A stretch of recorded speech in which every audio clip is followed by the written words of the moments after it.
তারেক রহমান এই দেশের নয়নের মণি, 18 কোটি মানুষের প্রাণের স্পন্দন। উনি দীর্ঘ 17 বছর পর তার নিজ দেশে আসছেন। বাংলার মানুষ খুব উৎসাহিত, উচ্ছ্বসিত, আমরা গর্বিত।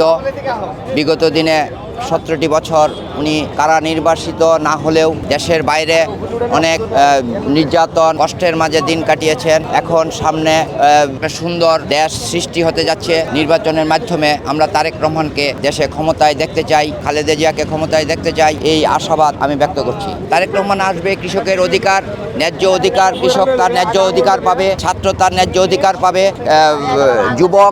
যুবক তার চাকরির যোগ্য ব্যক্তি।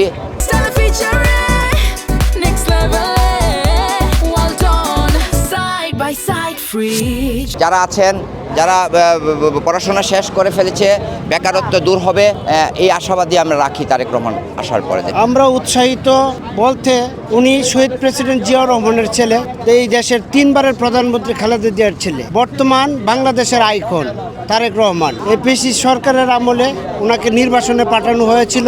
এই 18 কোটি 20 কোটি মানুষের একটা বিশাল প্রাণের স্পন্দন তারেক রহমান। উনি দেশে আসবেন, বর্তমানে এই দেশের ক্রান্তি লগ্নে ওনাকে এই দেশের মানুষের খুব বেশি প্রয়োজন। উনি একমাত্র পারেন এই দেশের মানুষকে এখন রক্ষা করতে। এই দেশে একটা বিশাল ষড়যন্ত্র চলছে, আর ঠিক সেই ষড়যন্ত্রের সময় উনি দেশে আসছেন। সাধারণ মানুষ বিশাল উৎসাহিত, উনি আসবেন, উনি এই দেশটাকে রক্ষা করবেন। এইটুকুই আমাদের সাধারণ মানুষের একটা প্রাণের স্পন্দন এবং দাবি। উনি পারেন এই বাংলাদেশকে রক্ষা করতে।